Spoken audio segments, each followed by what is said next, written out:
अस्सलाम वालेकुम रहमतुल्लाहि वबरकातुहू। उम्मीद है आप सब लोग खैरियत से होंगे। जैसा कि आप सबके इल्म में है कि हमने कानून शहर आर्डर 1984 की लेक्चर सीरीज़ को स्टार्ट किया था। इसके अंदर हमने चैप्टर 3 को स्टडी किया था जो कि बर्डन ऑफ प्रूफ के रिलेटेड है। इसमें हमने अपने आर्टिकल 117 और 118 को रीड आउट किया था जो कि बर्डन ऑफ प्रूफ की डेफिनेशन और on home burden of proof lies को डिफाइन करता है। अब हम चलते हैं अपने आर्टिकल 119 की तरफ जो कि किसी स्पेसिफिक फैक्ट के मतलब बर्डन ऑफ प्रूफ को डिफाइन करता है। तो चलते हैं बिला ताखीर अपने लेक्चर की तरफ।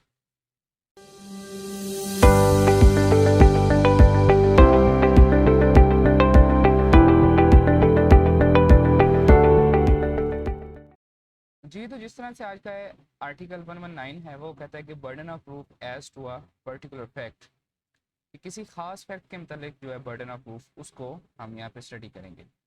आर्टिकल पढ़ते हैं, the burden of proof as to any particular fact lies on that person.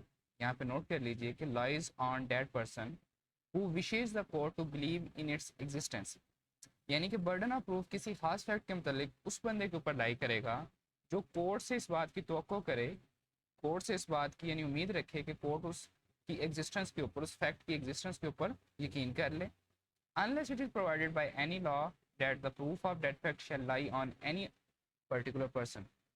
हाँ, सवाए इसके ये उसकी एक्सेप्शन दे दी गई है कि सवाए इसके कि किसी और लॉ के अंदर ये बयान कर दिया गया हो कि ये खास फैक्ट का ताल्लुक इस खास बंदे के साथ है, तब तक के लिए वो जो बंदा अदालत के अंदर पेश होगा, अदालत को इस बात के ऊपर कायल करने की कोशिश करेगा कि जनाब मोहतरम आप इस बात का यकीन कर लें कि ये काम इस तरह से हुआ था, उसी बंदे के ऊपर जो है वो बर्डन ऑफ प्रूफ अप्लाई करेगा कि वो उस चीज़ को साबित भी करे।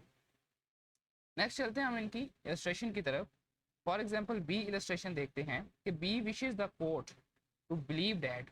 बी जो है वो इस बात की ख्वाहिश रखता है कि कोर्ट इस बारे में यकीन कर ले at the time in question, कि जब यानी कि मामला के बारे में सवाल जब हो रहे थे या प्रोसीडिंग चल रही थी, ही वाज एल्सवेयर, कि वो किसी और जगह पे था।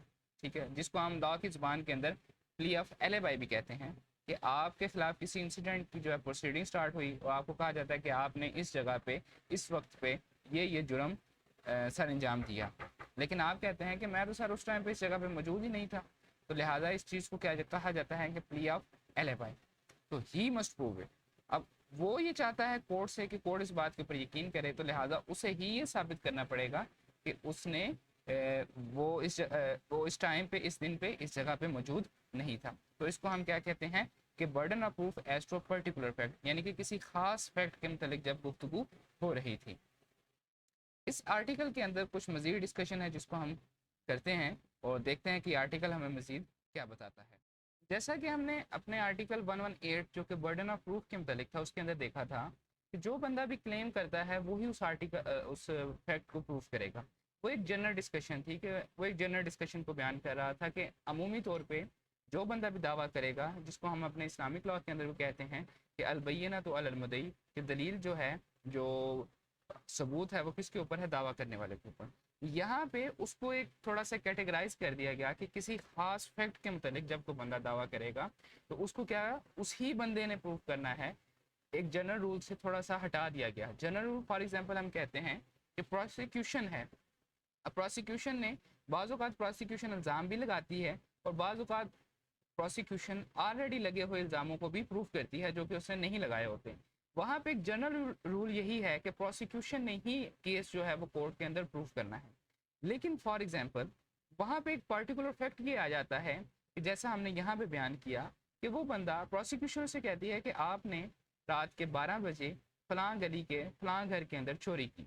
लेकिन वो बंदा ये कहता है, क्लेम करता है इस बात का कि जनाब मैं तो कल रात से ही फलां शहर के अंदर था, फलां दोस्त के पास था या फलां किसी मुल्क गया हुआ था।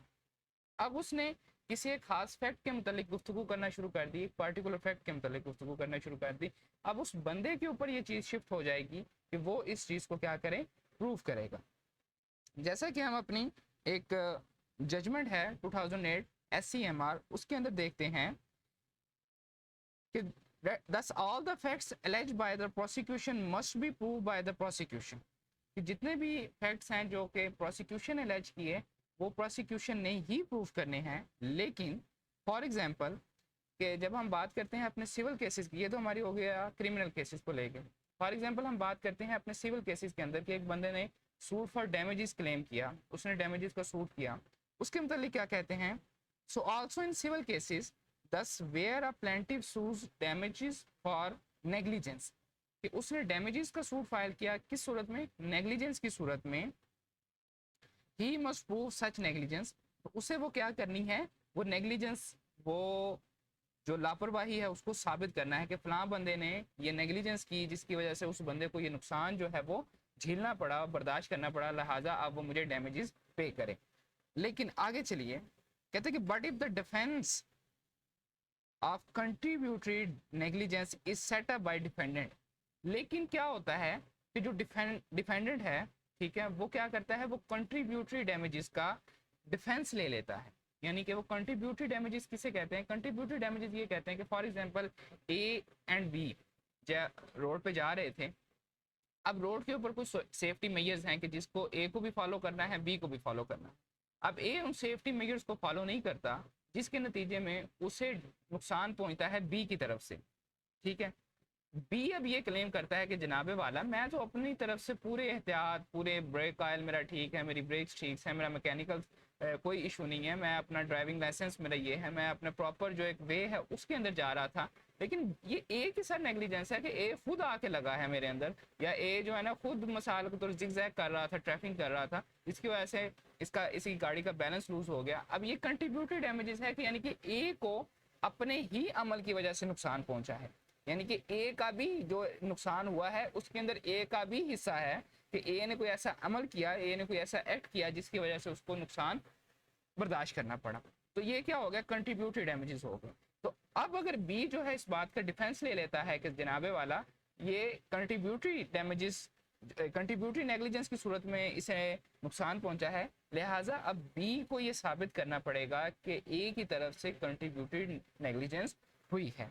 तो यहाँ पे हमने देखा कि किसी एक खास फैक्ट के ऊपर जब हम गुफ्तगू करते हैं तो जो बंदा भी उस खास फैक्ट को क्लेम करता है उसी के ऊपर बर्डन ऑफ प्रूफ जो है वो लाई करेगा। ये हमारा जो आर्टिकल 119 से रिलेटेड था। नेक्स्ट हम अपने लेक्चर के अंदर इंशाल्लाह ताला आर्टिकल 120 को डिस्कस करेंगे। अगर आपने अभी तक आर्टिकल 118 या 117 की वीडियोस नहीं देखी तो उनका जो लिंक है वो डिस्क्रिप्शन में मौजूद होगा, आप वहाँ से जाके विजिट कर सकते हैं। मज़ीद मैं आपसे यही कहना चाहूँगा कि अगर आपको मुनासिब लगे और आपको वीडियोस पसंद आई हों तो आप चैनल को सब्सक्राइब कर सकते हैं, वीडियोस को शेयर कर सकते हैं ताकि ये वीडियो दूसरे स्टूडेंट्स तक जा सके। नेक्स्ट वीडियो तक के लिए अपना ख्याल रखिएगा, दुआ में याद रखिएगा। खुदा हाफ़िज़।